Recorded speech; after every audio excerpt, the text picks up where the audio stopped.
You don't need to run to sacred places, and you don't need to reach for distant realms to find the light, because what you are searching for has never left you. This is not a story to convince you of something new, but a journey to help you remember what has always been true. No more striving, no more chasing a better version of yourself, only a quiet return to your essence, to truth, to wholeness. And when you do that, you will see that miracles are not rewards for spiritual effort. They are the natural outcome of a soul that has chosen to live in honesty. Welcome to this space, not a place of many words, but a place where every word becomes a doorway home, the beginning, a return home. There are things you've been searching for endlessly, not because they are hidden too well, but because you've been looking in the opposite direction. Like someone standing inside their own house, holding a flashlight, scanning every corner just to find the very house they are already in. It sounds amusing, but that is exactly what's happening to many of us.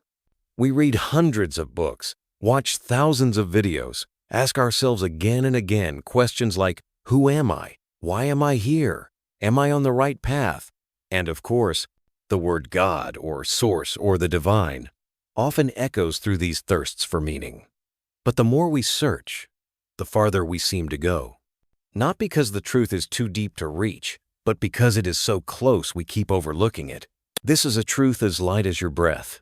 Christ is not out there, not up above, but right here, within you, every single second. You do not need to go anywhere to find it. You only need to stop running. Have you ever felt like someone lost in the forest, carrying a map but forgetting to check the compass? You might know every direction, but if you don't know where you are, it's all just a spiral of assumptions. The same goes for the inner world. We accumulate countless lofty concepts, yet forget the simplest truth. Returning home is not an external journey. It is an inner agreement. Not an achievement to display, but a silence to feel. We were born carrying the frequency of wholeness. Call it Christ, call it the source, or simply life. It doesn't matter.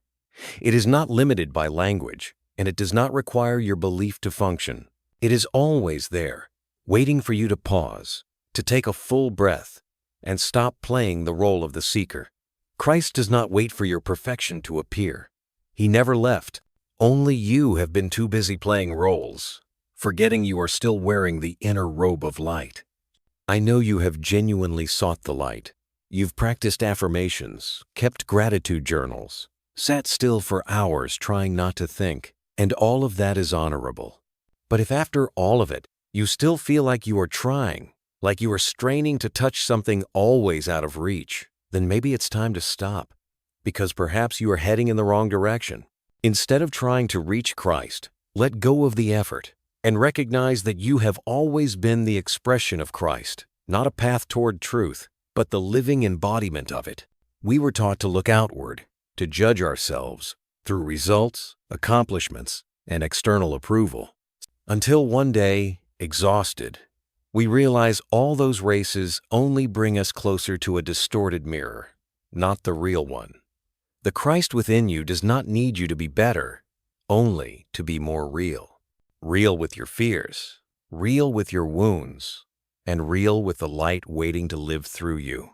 He does not ask how skilled you are, only whether you still believe in the small version of yourself. The beginning of this return is not action, but remembrance. Remembering that you did not come here to prove anything, but simply to be. Remembering that you are not a person striving for acceptance, but life itself momentarily experiencing humanity. Remembering that you lack nothing. You have only temporarily forgotten your original wholeness. And that is the first miracle. It does not need radiant light or thunder from the sky. Only a quiet moment when you realize you have always been home. Everything else was just a journey through the mind. The world will not stop shaking. You will still be tested. But if you live from this center, everything changes. Not because life gets lighter, but because you no longer carry it on your shoulders. You are not here to master every storm. You are here to live as someone who already knows that nothing can truly threaten the truth of who you are. The Christ in you does not teach you to avoid the storm, but to become the stillness within it. So before you take another step, pause. Not to think more, but to stop thinking. Not to understand more, but to remember. Christ does not need your belief, only your presence. Just look straight into the life unfolding right now. And if you have the courage to stop, even for a single minute, you will see that you are already home. And this home has no gate, no fence, no condition.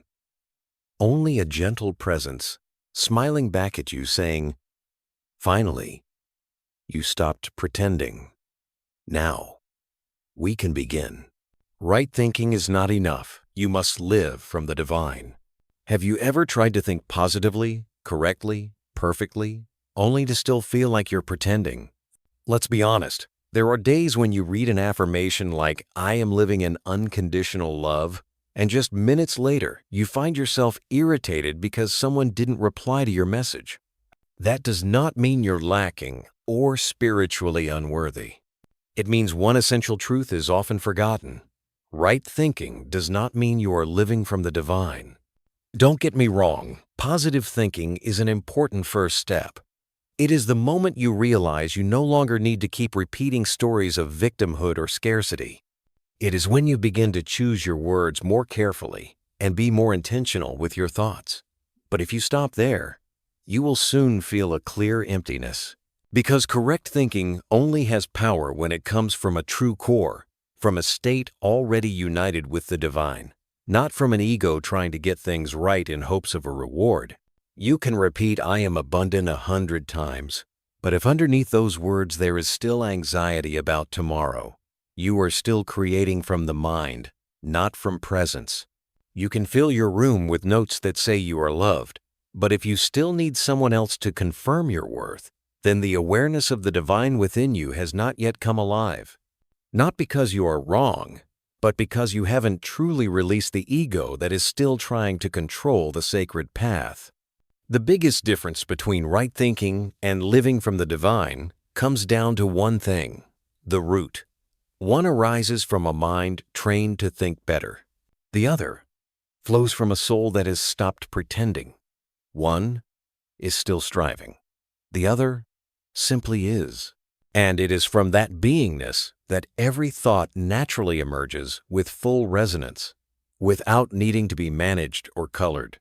Christ does not create miracles by thinking positively. He acts from a state that is already unified. He does not have to convince himself that all is well, because within him, all has always been well. And this is what many people miss on the path of awakening. They believe that if they are disciplined enough, devoted enough, positive enough, they will get closer to the truth. But all of those efforts, if not born from inner stillness, are just another form of fear. Fear of being wrong, fear of being left behind, fear of not being enough. And Christ within you does not operate through fear. He lives through you the moment you stop trying to be enough. So let me ask you right now, where are you thinking from? From a mind trying to believe in the positive, or from a presence already whole without needing to be convinced? This question does not need your answer in words.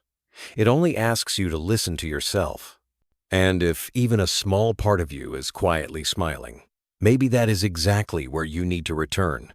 Remember, Christ does not appear after you have recited enough affirmations. And he does not arrive on the day you finally meditate for 30 uninterrupted minutes.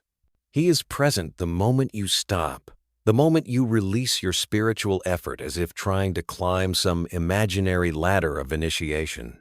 He is present in the moment you fall into truth, undefended, unadorned, with no need to explain yourself anymore.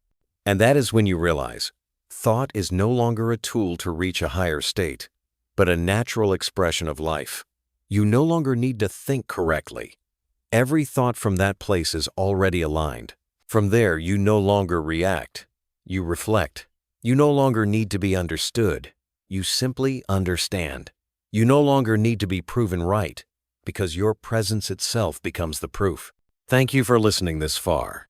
The truth is, you didn't have to listen to the end to understand. But the fact that you stayed with me this long tells me you are no longer seeking just another teaching.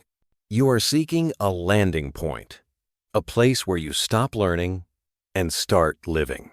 And if today something landed in you, don't try to hold on to it. Let it expand like the light within you that once was hidden. Because when you no longer try to think correctly, when you live from the divine, you become the most right thing that is happening.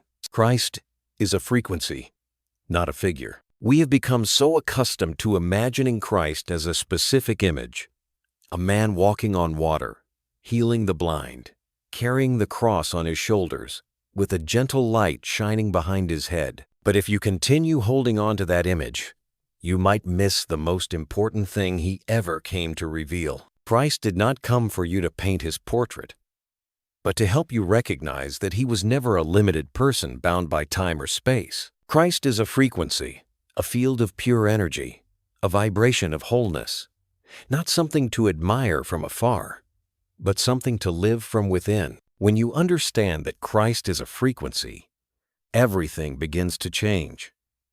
Christ is no longer a religious symbol to worship or an ideal to imitate. Christ becomes a living reality in every cell, every thought, every breath. And from that moment, you no longer need to wonder where he is, because you begin to feel that frequency in your own silence. It is not a euphoric feeling, but a strange kind of steadiness, a state where you no longer need a reason to feel peace, because you have returned to the wavelength that is unconditional. Christ is the purity of consciousness untouched by judgment, need, or reaction. Christ does not act to gain anything, but simply expresses an indivisible reality. He does not argue to be acknowledged, does not react to defend himself, does not wait to be understood before he loves. Christ is complete presence, without conditions, without form, without a script. And when you begin to live from that wavelength, you realize you no longer need to do anything to become. You are simply letting go of everything that was never yours. There is a common misunderstanding that Christ is a special gift reserved for a special person. But the truth is, Jesus never wanted to be idolized. He did not come to have statues built in his name. He came to say something simple that the world is still hesitant to believe. What I am, you are too. Many have heard those words, but few truly live them, because they still hold the idea that such a frequency is too high, too sacred, too distant. But Christ is not far away. It is only the ego that makes you feel far. When you live in the frequency of Christ, you no longer think in terms of, I'm right, you're wrong. You do not withdraw to avoid being hurt, nor do you try to prove how far you've come. You simply show up, and that presence alone begins to realign everything else. Not through willpower, but through the field of energy you now radiate. The frequency of Christ does not clash with anything, because it does not operate from a need to resist. It simply exists, and that existence melts away whatever is false. Christ does not need you to have dramatic experiences. He does not need you to cry in meditation or see blinding white light. Those things may come or not, but they are not the signs of union. The frequency of Christ is so subtle you might miss it if you keep searching for a climax. It is like the silence between two notes of music, the pause between two thoughts, the moment when you are not trying to do anything but are fully alive. And that is what Christ came to awaken, an invisible yet undeniable presence, without words, asking only that you stop and stop pretending. When you truly tune into this frequency, you do not just feel peace, you begin to think differently, see differently, act differently, not because of discipline, but because a new awareness has become your foundation. You no longer need to suppress your reactions, because you are no longer the one generating them. You no longer need to try to forgive, because you no longer see anyone as having wronged you. You no longer need to hope for anything to arrive, because you know that everything essential has always been here. And even when old emotions rise, you are not afraid, not identified. You simply observe and let them dissolve in the light of the frequency you now live in. Christ is the frequency of non-separation. In that space, there is no more me and you, no more I'm right and you're wrong, no more comparison or competition. That frequency is where everything is seen as it truly is, without filters, without bias, without past narratives interrupting the present. And from that space, you will know that you have never lacked anything, never been abandoned, never fallen from grace. You only temporarily identified with another story, another role, but you no longer have to. Christ did not come to fix your role. He came to help you step off the stage. And if you truly take even one step off that stage, you will see that you do not need anything else to become better.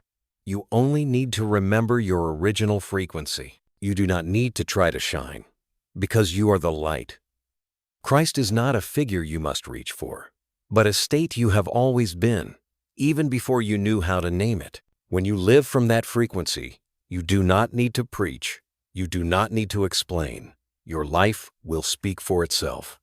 And when others look at you, they too will be reminded of that frequency in themselves. No logic needed, just presence. No winning required, just living. No becoming necessary, only being.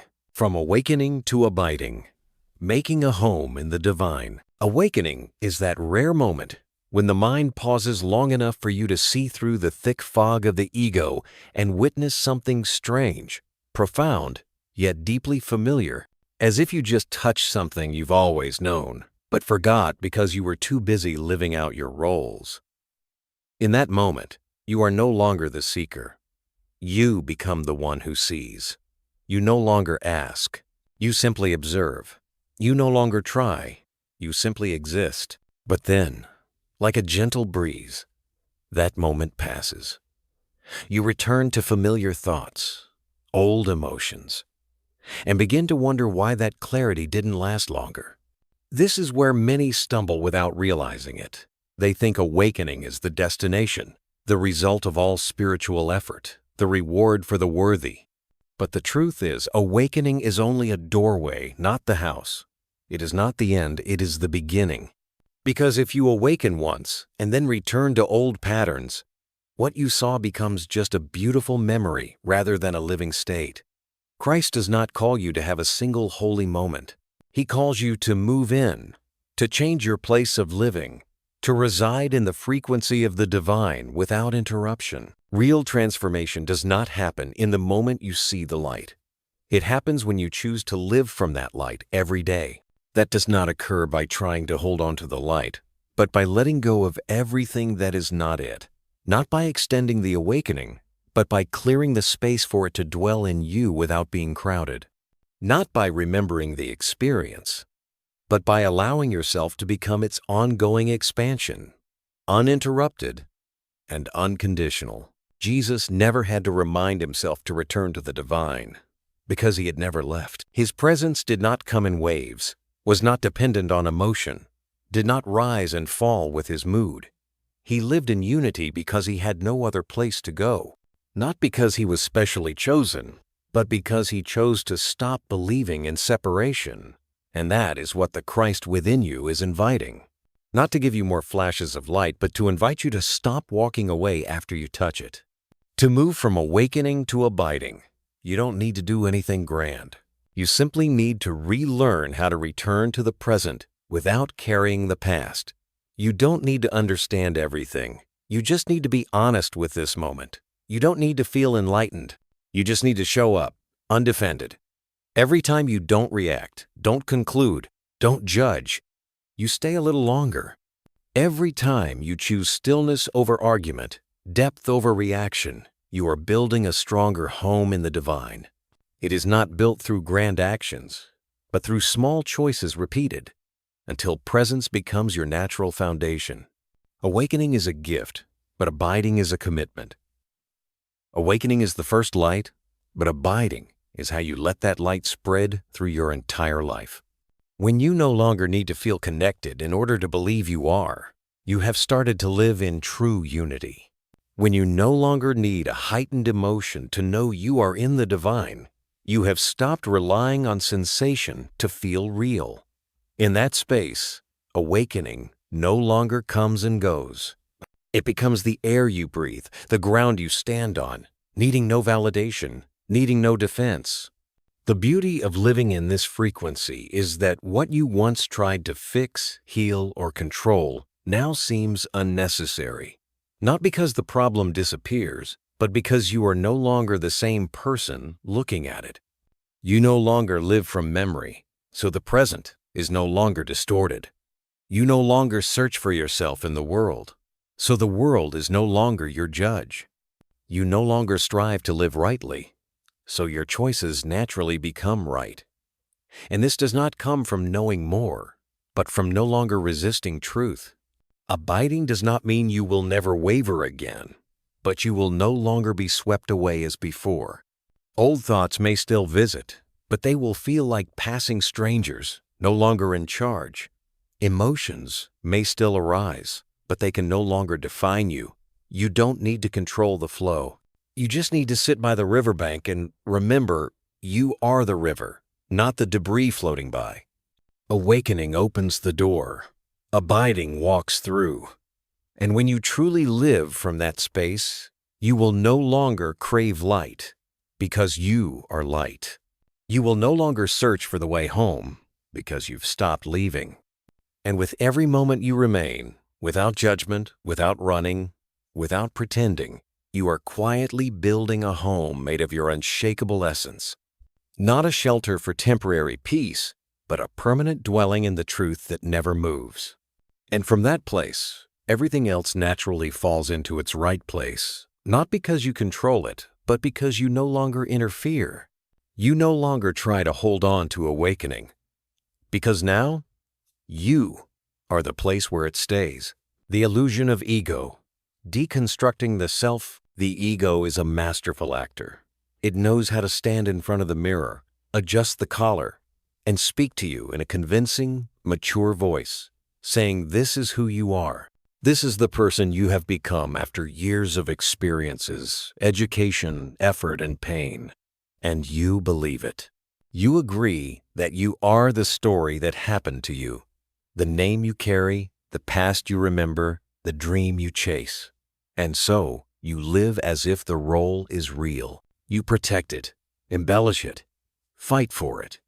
Yet somewhere inside, there is an emptiness that cannot be filled, a vague feeling that something is not quite right, that maybe, just maybe, you were mistaken.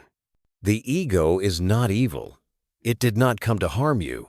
It is a temporary mechanism, a psychological shell built so you can function in this world without losing coherence. The problem begins when you forget it is only a temporary construct. You begin to live as if it were your true home, while in reality it is just a tent pitched on the desert. You begin to fear losing it, fear not being acknowledged for it, fear someone touching the memories it uses to build its walls. And when fear takes over, truth is forgotten. You no longer live, you perform. Not to express who you are, but to maintain an illusion. Christ did not come to help you upgrade the ego.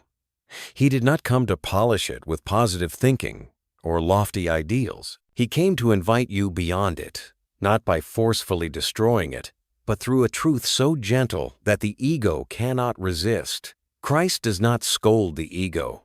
He simply shines light upon it. And when the light is strong enough, what is not real dissolves on its own. No need to fight, no need to convince, only the willingness to look and not turn away. Deconstructing the ego is not an extreme act.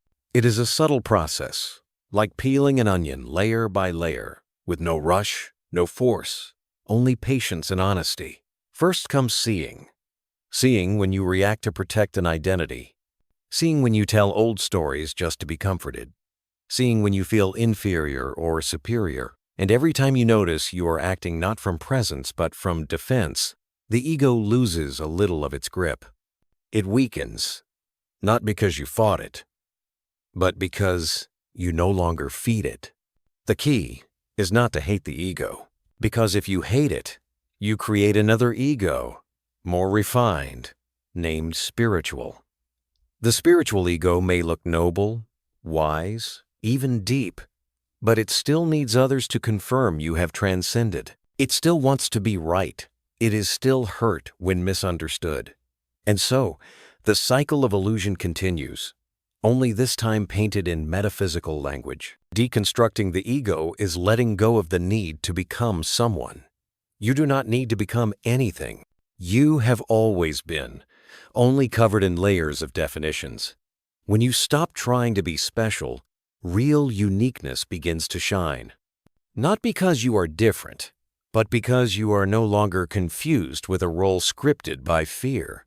When you no longer need to be loved to believe in your worth, no longer need to be right to feel safe, no longer need to be better to feel real, then you are stepping off the stage of illusion and standing in your original light. Jesus once said, "Whoever wants to save their life will lose it, and whoever is willing to lose their life for my sake will find it." This is not about physical death. It is about surrendering the ego as the center of control. When you stop clinging to the image you are trying to build, you begin to live authentically. No more forcing, no more guarding, no more struggling between what the ego wants and what truth is calling forth. When the ego dissolves, you do not disappear. You finally appear, not as someone, but as a field of energy, a life force, a pure essence that no label can define. You no longer need to introduce yourself, explain your choices, or justify your stillness. You live, and that life is the only evidence needed. Christ does not carry a business card. He simply is. And when you do the same, you no longer need a name, because everything you touch begins to remember its original light.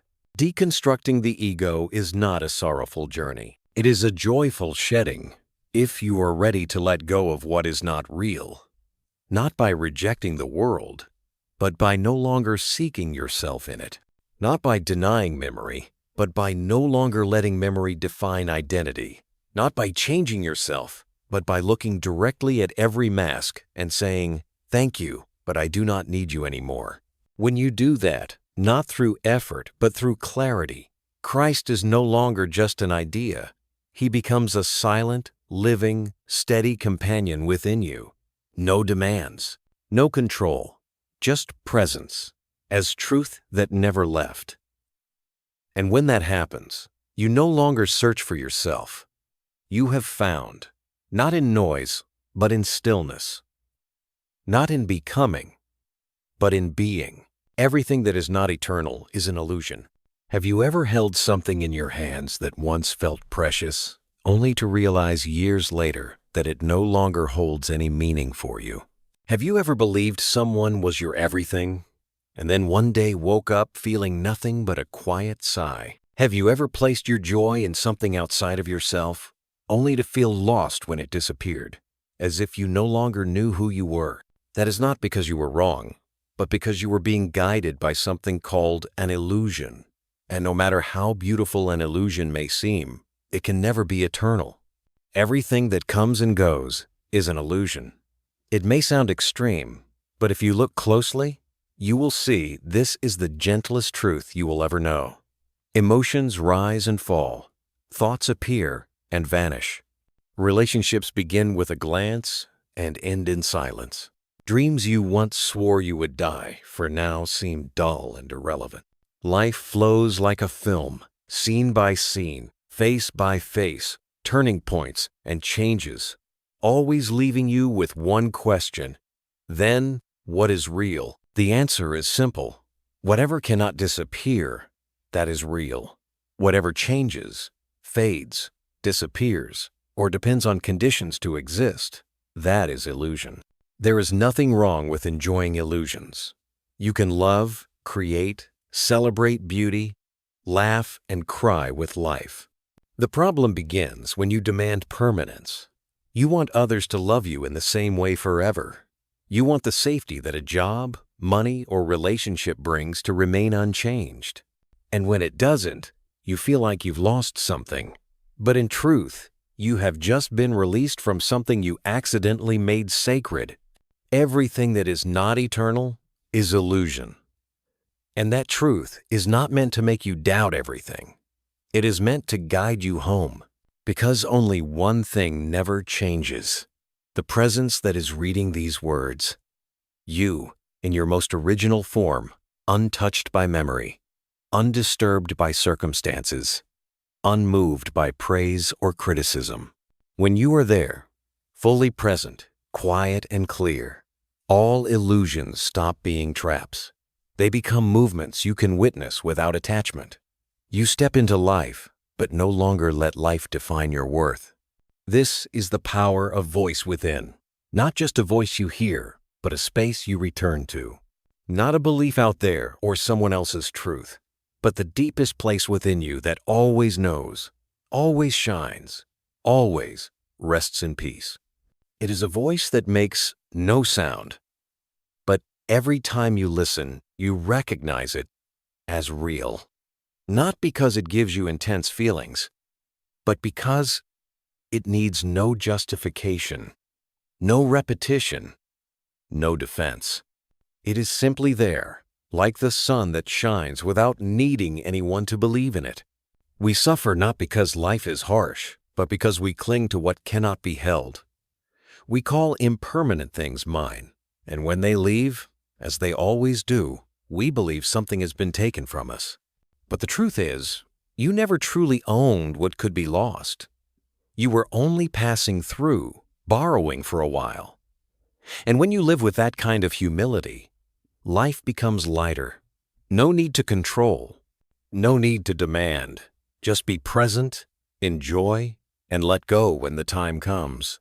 The beauty of seeing illusion is that it does not make you cold. It makes you feel more deeply. You cherish more. A simple cup of tea becomes sacred. A shared glance becomes complete. A quiet morning is no longer empty, but a chance to hear yourself again. You no longer need things to last in order to see their value, because you have found eternity, not in what is long-lasting, but in your unconditional presence. And then you understand you did not come here to hold on, but to remember, not to define yourself through what will vanish, but to return to the changeless essence that is never left. You may lose everything, yet you will still have yourself.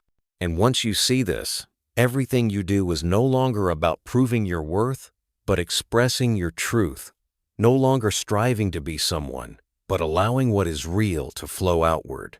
Everything that is not eternal is illusion, but you are not part of that illusion. You are the one observing it, moving through it, being shaped and reminded each day by the very nature of everything fading. You do not need to resent impermanence, for it is your most honest friend. It never lies and tells you something will stay. It reminds you that you never needed to hold on to anything, only return to where you never left. And when you live from that place, you begin to see everything is beautiful, not because it lasts forever, but because you no longer need it to. You live like someone smiling in a dream, knowing it's a dream, yet savoring every moment, every color, every breath. Because now, you no longer need to wake up to find the truth. You have brought the truth into the dream, and that alone makes everything, even the illusion, sacred. Seeing with the eye of God, no longer interpreting from wounds. How many times have you seen someone smile and silently thought, they're probably faking it?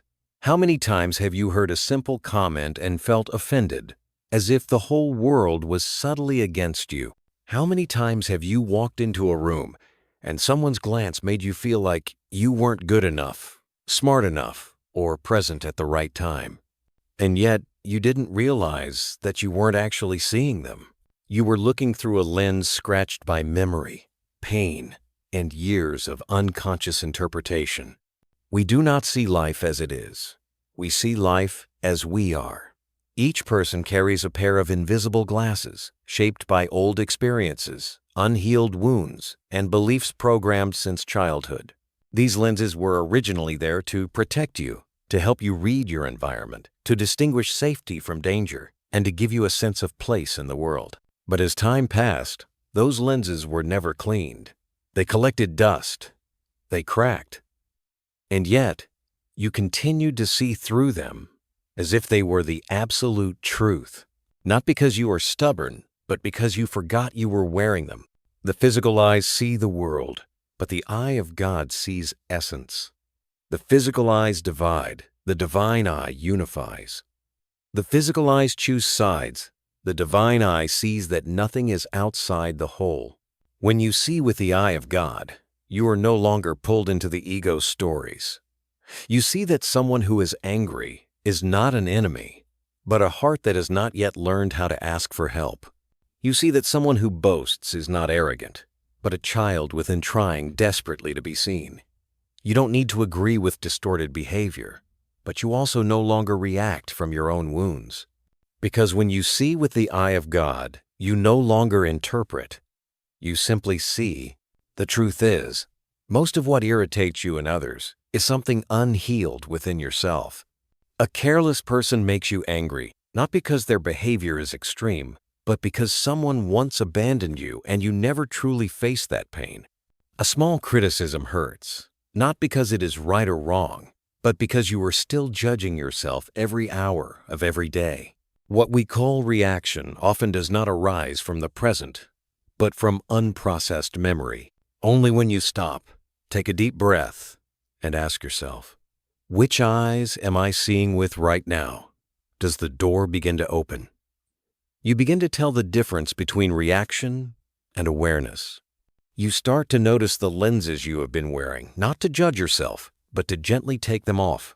No forcing, no overthinking, just seeing.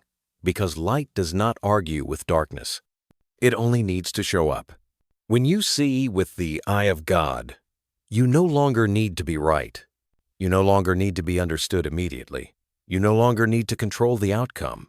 You begin to act from a deeper place where peace is not shaken by someone else's words or behavior.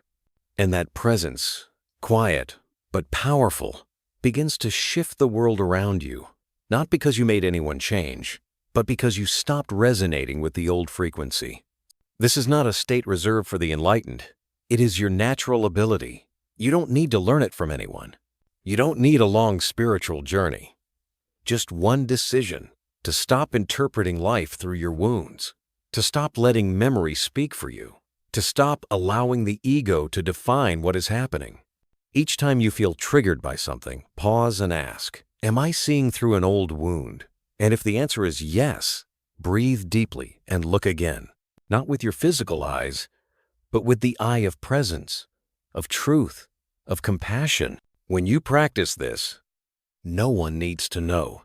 You don't have to announce that you are living from the eye of God. They will feel it. They will notice you. No longer react mechanically. No longer get pulled into emotional scripts. They will feel your presence in a way that softens them without a word. And you will begin to feel yourself, not as someone being dragged by the world, but as someone standing in the calm center of your own being. Not because you are better, but because you chose to see with the real eye instead of through the scars that haven't healed. And then, day by day, moment by moment, you return to simplicity, no longer looking for faults, no longer defending, no longer overanalyzing something that is simply being. When you see clearly without interpretation, you don't need to change anything to find peace, because peace was already there. You were just seeing it wrong. The shadow, turning what was rejected into light. There is a part of you that you've always tried to hide. It is not polite, not gentle, not ideal.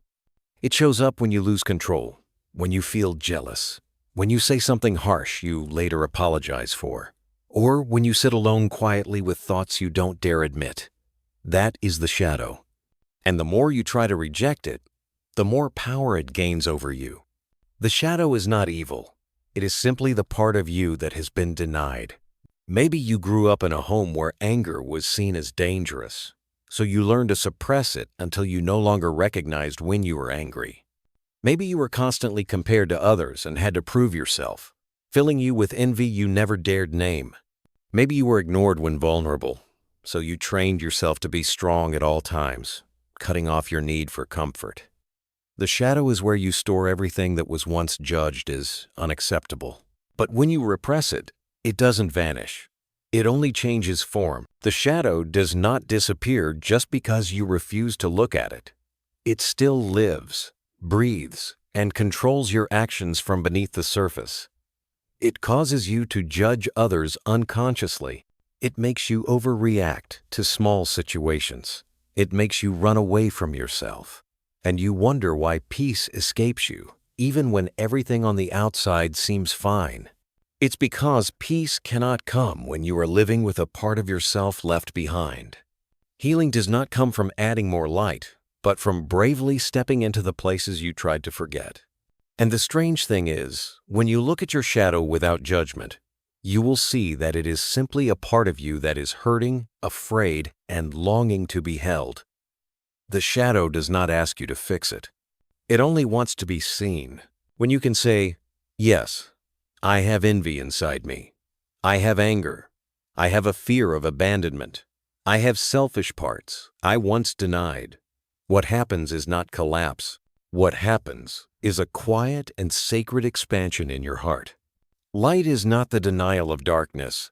Light is the space where you feel safe enough to sit beside your shadow without lecturing it or pushing it away. When you are mature enough to accept every part of yourself, even those you are not proud of, you no longer live in fragmentation. You become whole. And from that wholeness, you no longer need to force yourself to shine. You already are, because you are now a being that rejects nothing and transforms everything through honest presence. The shadow does not make you worse. It makes you more real. Those who dare walk into their shadow are those who live with depth, who don't judge others quickly, who don't claim to always be right, and who are no longer pulled into the games of right and wrong. They don't need to prove anything, because they've sat with themselves in the darkest corners and still found their worth untouched. That is real power. It does not come from glory. It comes from having walked through your own darkness without abandoning yourself again. The shadow is where your greatest treasures are hidden. In fear lies deep intuition. In anger lies a desire to be respected. In jealousy lies unlived potential. In selfishness lies the unmet need for self-care. If you only suppress or correct these things, you will never unlock the strength that lies trapped within them. But if you dare to enter, dare to listen, dare to hold the shadow like a forgotten child, every time you meet it with tenderness, a new piece of your strength returns to you. The truth is, you cannot become your whole self if you only choose the light. You cannot fully love another if you still hate yourself in your weakness. You cannot stand grounded in this life if you keep pretending you are always okay. Freedom is not about becoming the perfect good person. Freedom is when you no longer divide yourself into parts that are allowed and parts that are punished. Freedom is when you can say, I am all that I have lived, and I do not need to hide anything to be loved. And perhaps, when you are brave enough to face the shadow, you will see it was never the enemy. It was the call to come home from the forgotten parts of yourself. It does not need you to conquer it. It only needs you to return. And when you do, you will not only begin to heal yourself, but also dissolve the shadow you see in others. Because only when you see all of yourself can you truly see all of them. And that is the beginning of real love, where nothing is rejected, where no light is forced, and where acceptance becomes as deep and open as the earth, always ready to hold every step that finds its way back home. Silence is power. There is a language every soul understands, without translation, without justification, without needing to be spoken. It is silence. Not the silence of avoidance or suppression, but the deep silence that feels like the sky before dawn, calm as a still ocean, yet filled with 1,000 undercurrents moving within. That silence does not make you smaller. On the contrary, it lifts you above the noise of the world, beyond automatic reactions, beyond the need to prove anything to anyone. One who has never sat quietly with themselves has never truly known who they are. Because when there is no one left to impress, no story left to tell, no role left to play. In that stillness, truth begins to speak. It does not shout. It does not dazzle, but it is unmistakably clear. It speaks through feeling. It whispers through intuition. And if you are brave enough not to run, you will find that silence is not emptiness. It is the real space of life you had once forgotten. Most of us fear silence not because it is dangerous, but because it reflects back all that we have tried to hide. When the external noise fades, the inner echoes begin to surface. You hear the words you once swallowed. You feel the emotions that were never processed. You meet the parts of yourself you abandoned because they seemed too weak. And that is where power begins to rise, not because you are doing something grand, but because you are sitting with yourself in the most honest way possible. True silence does not come from the outside. It is the stilling of the mind. It is the moment you no longer need to analyze, control, or label everything. You simply become present, like a quiet witness, not interfering, not judging, not rushing to conclude. In that state, you are no longer pulled by waves of emotion. You observe fear without being swept away. You witness anger rise and fall. You listen to sorrow without needing to fix it.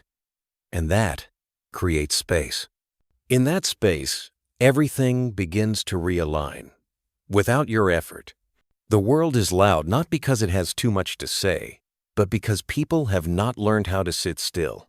We talk too much because we fear being forgotten. We react too fast because we fear losing control. We insert ourselves into every conversation to feel that we exist. But you will discover something strange. Those who know how to be silent at the right moment are the ones who are truly heard. Not because they are trying to make an impression, but because they no longer need to. Their presence speaks louder than words. Silence is also a response, but it is a conscious one. When you choose silence, you are choosing to hold your energy instead of letting it leak through unnecessary words. You are stepping back to see the whole picture instead of getting lost in details. You are creating space for something deeper to emerge.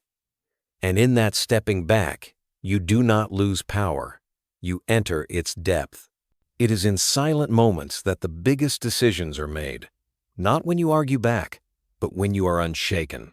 Not when you try to explain yourself, but when you know there is no need.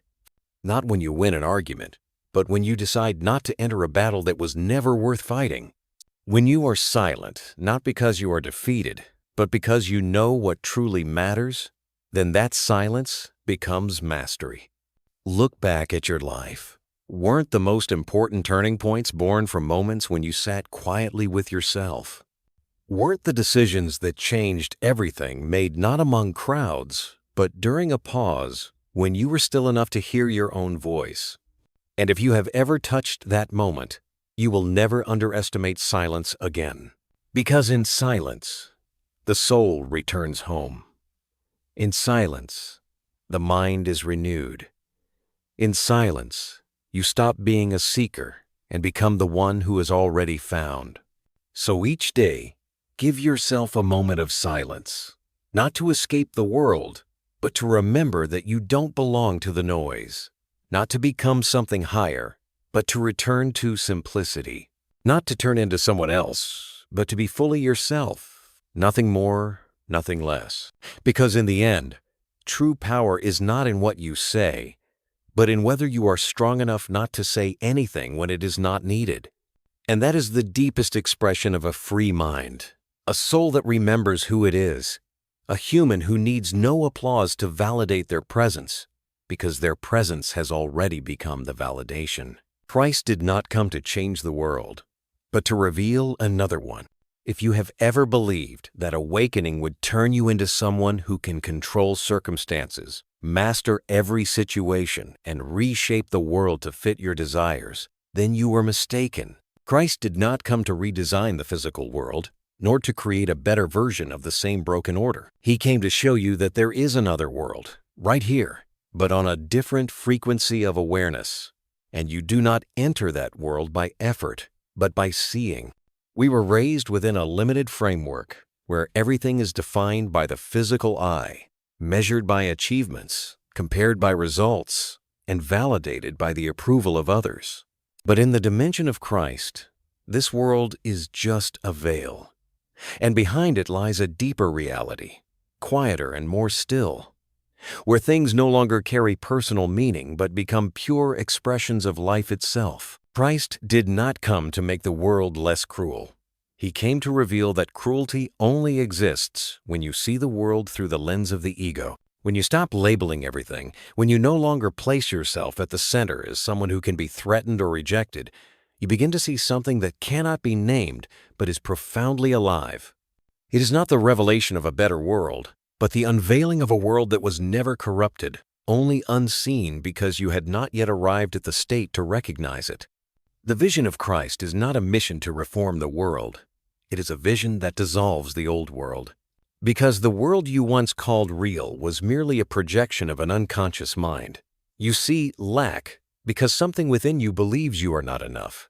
You see others as unpleasant because something in you is still at war with yourself.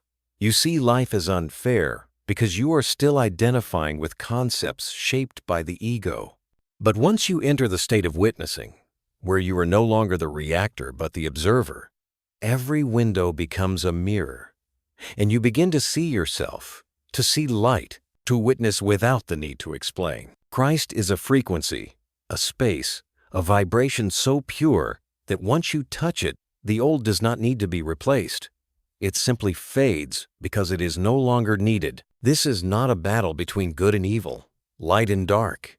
It is a quiet stepping out of the dualistic game, not by denying this world, but by rising above a perception that had once been distorted. When you dwell in that awareness, you no longer need life to be fair, others to understand you, or circumstances to be favorable. Because you have transcended the need to prove anything, you simply exist as life, as love, as stillness that knows everything without needing to interfere. And so, you do not change the world, but the world you see begins to change. Not because you forced it, but because you are no longer seeing through old eyes. You no longer interpret through wounds. You no longer judge through distorted memories. You no longer seek the light because you realize you are the light. And the moment you return to that, a door opens. Quietly, without fanfare, but deep enough that you can never go back. This is the power of voice within, not just a voice you hear, but a space you return to. An inner sanctuary where you do not need to do anything to be accepted. You do not need to adjust yourself to become something. You only need to return. Not as a lost child found again, but as a soul that never truly left, only temporarily forgot. And when you return, you do not need baggage. You do not need reasons. You do not need to justify. Because your presence, in full truth, is already enough.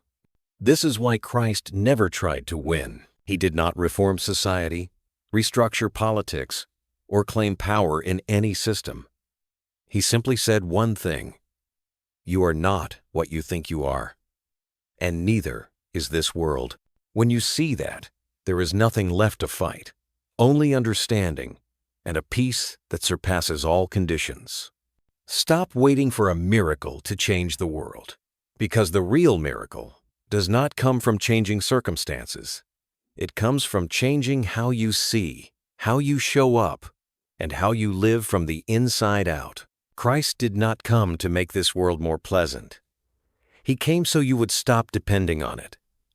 And once you no longer need the world to do anything for you, you begin to become the light you were always looking for. And just like that, you no longer live to fix life, but to live as a quiet revelation, gentle, silent, without applause. Because truth does not need to be proven. It only needs to be lived.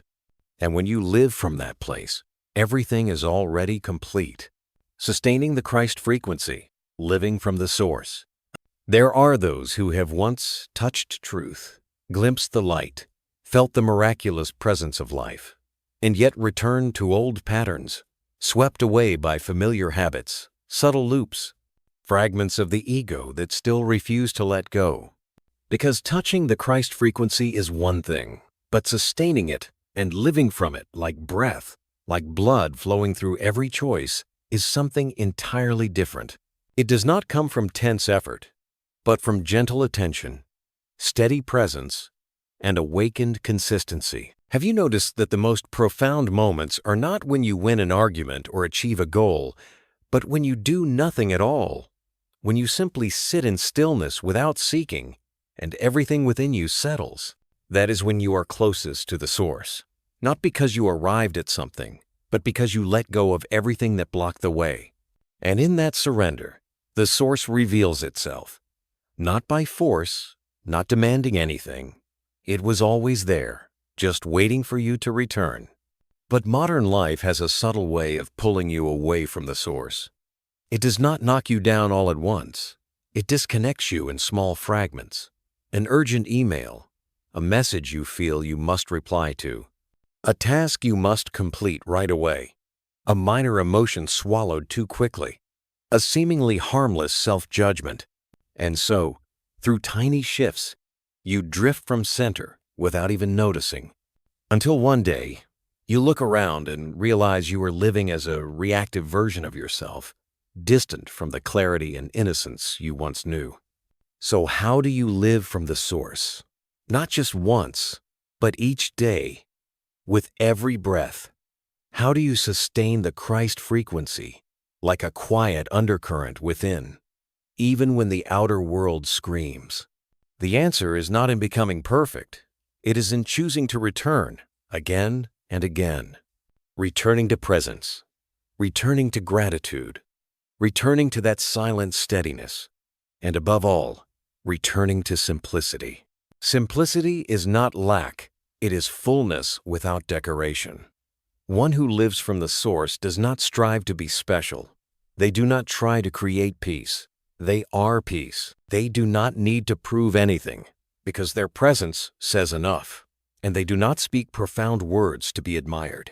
They speak because it is true within them, as natural as breath, as alive as spirit. To sustain the Christ frequency, you must learn to stop placing yourself at the center of every issue. Not because you are unimportant, but because you are too important to be bound by how things unfold. You are the witness, the keeper of the original pulse, the still one amidst the chaos. And so, you are no longer pulled by reactions. You respond from stillness, act from intuition, and choose not from lack, but from awareness. When you live from the source, every small act becomes sacred.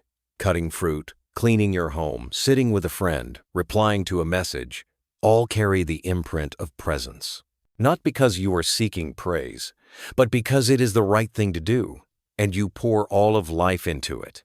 Then, nothing is ordinary, because your presence is no longer ordinary. What matters most is not how long you stay connected, but how often you return. And every return is a renewal. Do not blame yourself if you forget the source on a weary day. Just breathe and come back. Do not be discouraged if after a moment of deep clarity you fall into old habits. Just smile. Place your hand over your heart and return. Return with no explanation, no confession, only the remembrance that the source never left. It was you who forgot. When you live this way, you no longer need anyone to confirm that you are living rightly. You no longer need proof of your evolution. Like the sun does not need praise to shine. Like the river does not need to be seen to keep flowing. Like love does not need to be possessed to still be love. The world does not need you to change it. It only needs you to remember your original frequency and live from there. Because when even one person lives truly from the source, the entire space around them begins to vibrate in harmony, not through words, not through doctrine, but through silent presence, like light that spreads without trying. And that is how you sustain the Christ frequency, not through asceticism, not through proving anything, but through the quiet return every day, every moment. Living from the source is not a destination, but an unfolding state, a deep breath, a conscious step, a heart that stays open, and a soul that no longer fights itself. From messenger to embodiment.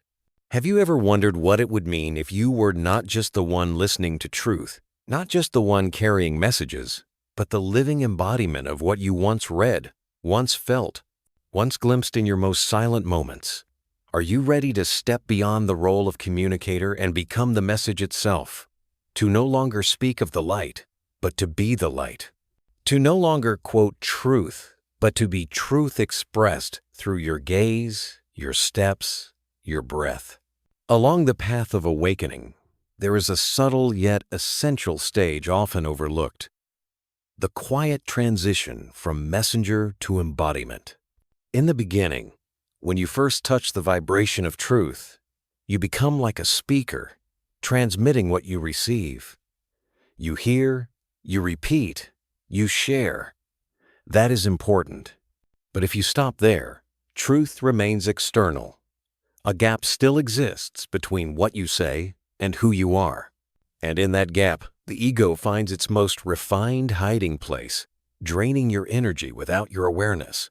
As long as you think you are helping others, doing something noble, answering a calling to bring light to the world, pause gently and ask, to what extent am I living this?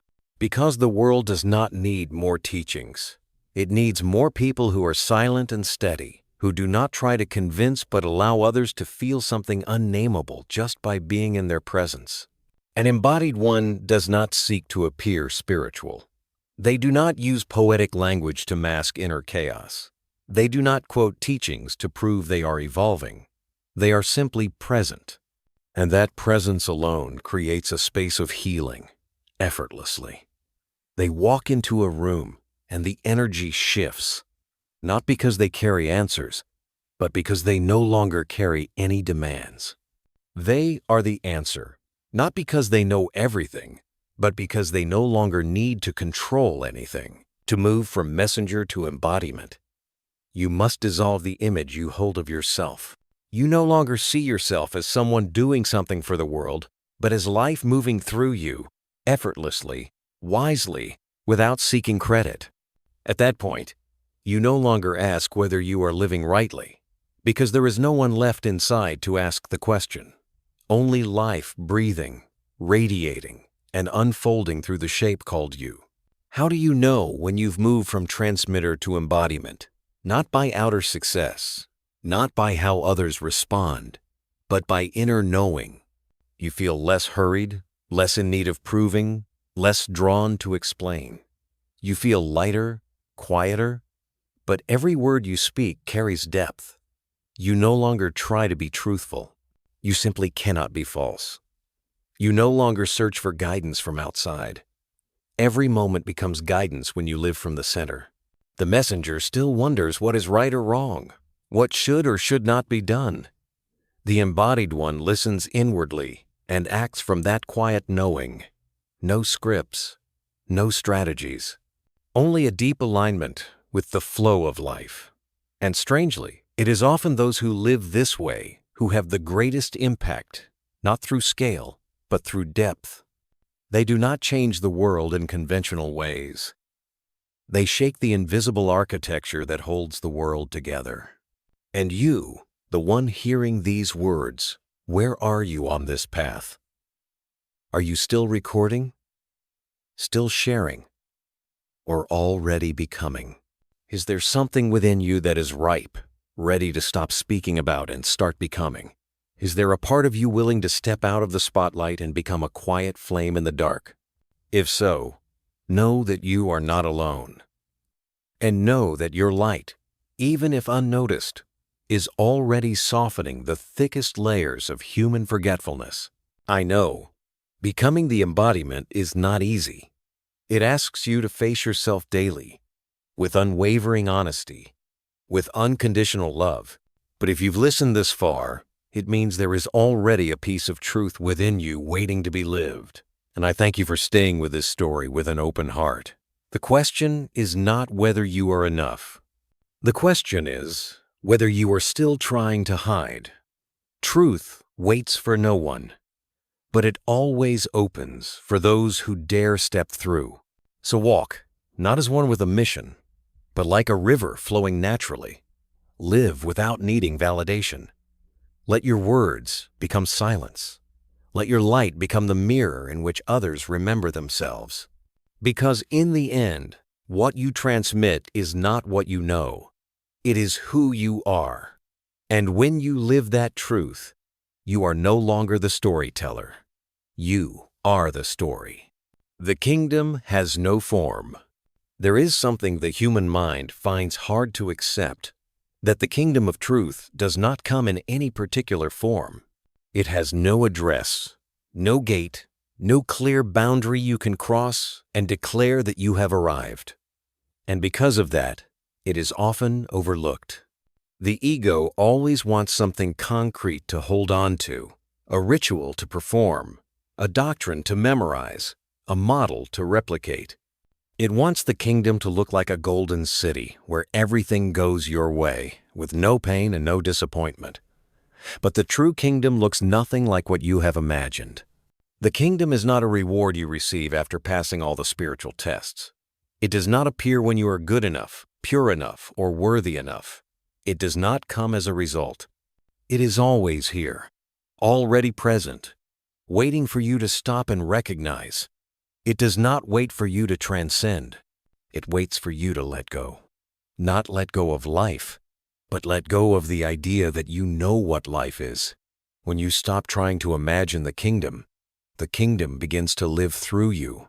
Someone once asked Jesus where the kingdom was, and he said, "The kingdom does not come in ways that can be observed." People will not say, "Look, here it is," or "There it is." For the kingdom of God is within you. A simple sentence, but if truly lived, it dissolves every spiritual map. There is nowhere to go, no method to reach, only one thing left: to remain in that presence. Let every structure collapse, and the kingdom will reveal itself. The kingdom is not an extraordinary experience. It does not lift you into the clouds, does not bring you to tears, does not shake you with emotion. In fact, sometimes it is so quiet you are not even sure it is real. But within that simplicity, there is something deeply true, a stillness that needs no reason, a fulfillment that comes with no condition, a clarity that needs no explanation. It does not shout, it does not flaunt, it does not seek to be named, it does not care whether you believe in it or not. It only waits for you to be real with yourself. And because it has no form, the kingdom cannot be controlled. It cannot be commercialized, cannot be turned into a training program, cannot be owned by any organization. Those who try to box it in, describe it as a product to sell, are merely dealing with the outer form of spirituality. The true kingdom cannot be preached, cannot be fully conveyed in words. It can only be lived. And when you live from it, you do not need to declare where you belong. Everything you do, the way you show up, is already the testimony. The kingdom is not in the future. It does not wait for you to solve all your problems. It does not need you to be flawless. In fact, it is right in the middle of your mess, the moment you choose to pause, to breathe deeply, to return to the present, that you have stepped into that invisible gate. The kingdom does not demand perfection. It only asks for truth. Not the kind of truth where you expose all your raw edges, but the kind where you stop pretending. Stop pretending to be okay.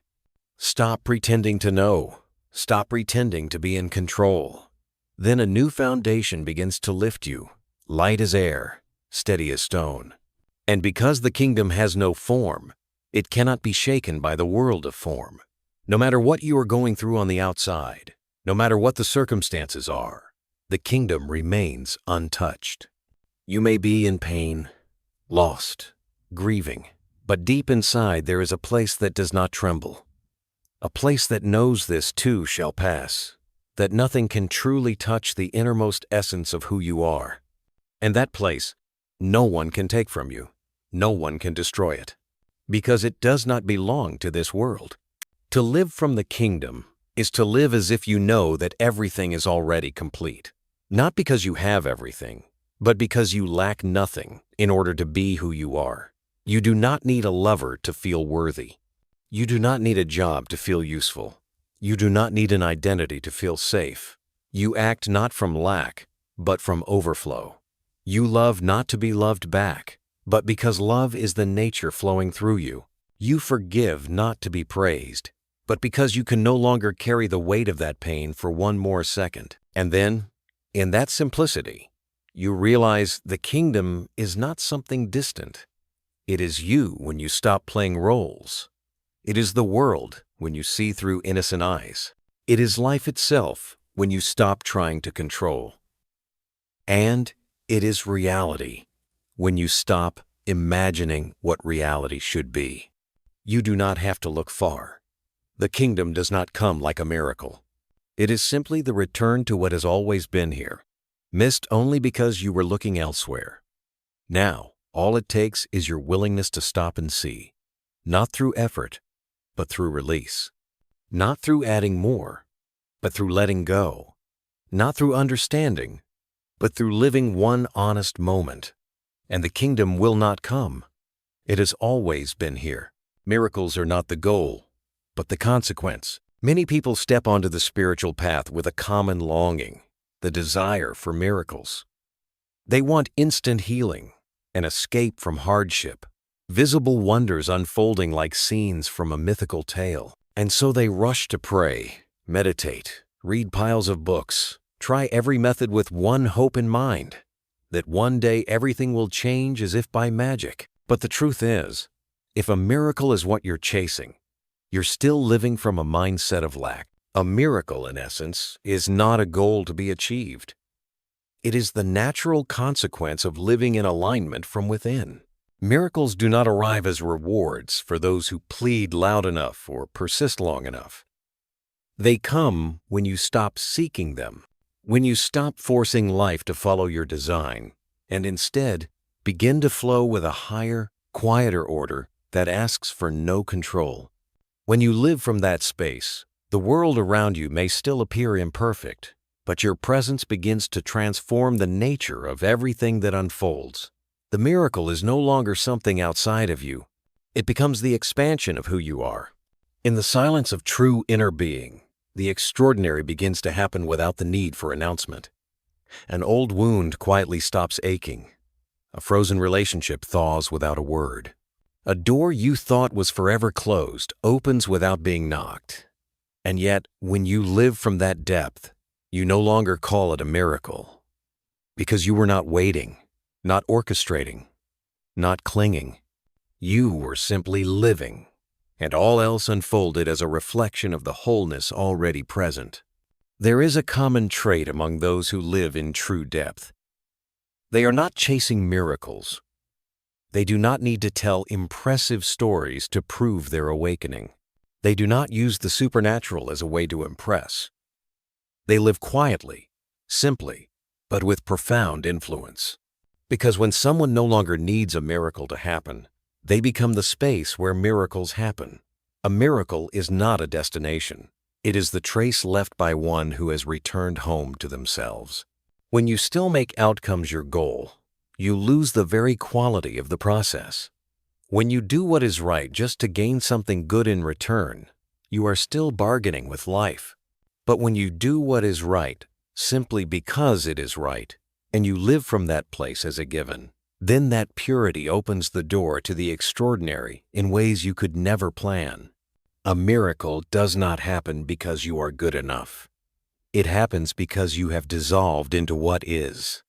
There is no more you, separate from life. There is only life, living itself through your form. The modern world loves formulas. Step 1, then step 2, then step 3, and wait for something surprising. But the truth is, the universe does not operate like a business model. It does not respond to tension, calculation, or excessive effort. It resonates only with sincerity, and sincerity needs no display. It is an energy that cannot be faked. a space within you where everything it touches begins to heal. This is the power of voice within, not just a voice you hear, but a space you return to. When you return to that voice, to that space, you no longer need to chase anything to feel complete. You no longer need miracles to feel guided. You no longer need to change circumstances to feel peace, because peace now comes not from outside conditions, but from a deep agreement between you and life itself. And the greatest irony is, the moment you stop demanding anything to happen, that is when miracles begin to blossom in silence. Some may ask, if I do not pray, do not set intentions, do not hope, how can the good still come? The answer lies beyond logic, because when you live from the deepest layer, you no longer ask that question.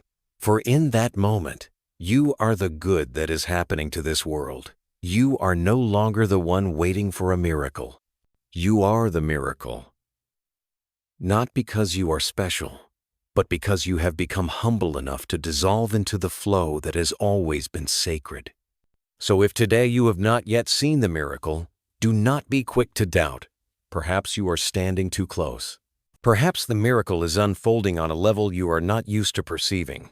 Keep living truthfully. Do what needs to be done. Release what needs to be released. Not to achieve anything, but because you are now clear enough to stop performing. And when you live that way, you do not just see the miracle, you become the space where it multiplies. There is nothing strange you need to attain. You only need to be simple enough to become who you truly are and awake enough to no longer need proof. A miracle needs no label. It is the natural unfolding of a life lived in truth, with no effort to impress, no urge to prove. And you, in that quiet simplicity, are the embodiment of the very miracle the world has been searching for. No more striving, only union. Have you ever noticed that most of your spiritual efforts come from a very small place?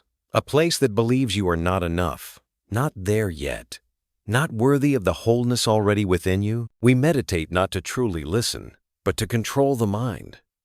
We pray not for connection, but in hopes of being saved. We study spiritual teachings not to live deeply, but to prove that we are on the right path. Yet beneath all these efforts beats a fragile rhythm. I am still not enough. And it is that belief that makes the spiritual path exhausting. We try not to get angry, try to love, try to be peaceful, but the harder we try, the farther we feel from what we seek. Because when you strive to become, you are affirming that you are not yet. And that is the greatest trap. The truth is, light does not come from effort, it comes from union. When you are in union with what is, there is nothing left to strive for, no one to resist, no goal to reach. There is only life flowing through you, naturally and gratefully. Union is not some mystical state you have to spend a lifetime training to achieve. It does not come from enlightenment retreats or deep meditative experiences. Union happens when you stop resisting what is happening, when you stop separating yourself from life, and simply allow each moment to be as it is. When you no longer need life to be different to feel whole, you are living in union, not because your problems disappear, but because you no longer define yourself through them. You stop fighting your emotions. Stop forcing yourself to think positively. Stop fearing when something falls apart. You are just there, complete, awake, and living with a gentleness you had never allowed yourself to feel before. And in that softness, you touch a strength that cannot be taken away. Not a strength born of control, but of deep cooperation with reality. When you live like that, life is no longer something to be fixed, but something to be fully lived. By now, you no longer ask, "What must I do to awaken?" Because the very ending of that question is already the answer. You stop searching for yourself in old roles. Stop believing you have to become someone to be loved. You become as simple as breath. And in that simplicity, you return to a truth that has always been here. No more striving, only union. No more ego, only life. No more fear, Only presence. This is the final doorway of the journey, where you no longer walk forward, not because you were tired, but because you have arrived. You realize that everything you once searched for outside was only meant to lead you back inside, and now there is nothing left to prove, no one to please, no dream left to chase. Only a silent, clear, steady presence, living through you each moment. We have walked together through a long journey, where each part was not just a lesson, but a doorway to new awareness. And if you are still here, it means you have gone deeper into yourself. I want to express my deepest thanks to you, the one sitting on the other side of the screen, listening not only with ears, but with the heart, with the silent presence only you can feel. Thank you for your trust, for your companionship, for opening yourself to each part of this story. But please, do not stop at listening. Let what you have felt become action. Live as if you are the gateway through which life flows. Walk as if you no longer need proof that you are worthy of love, light, and inner freedom, because you are. Not because of what you have achieved, but because of what you already are. I invite you to continue this journey with me in the next videos, because this is not the end. This is only a resting point before we open deeper layers, where truth is no longer something to be taught, but something to be lived, breathed, and embodied. Remember, this is the power of voice within, not just a voice you hear, but a space you return to. See you again, in a place where words are no longer a barrier, where every limitation dissolves into the living truth. We will continue together, not to change the world, but to reveal another world, beginning from within you.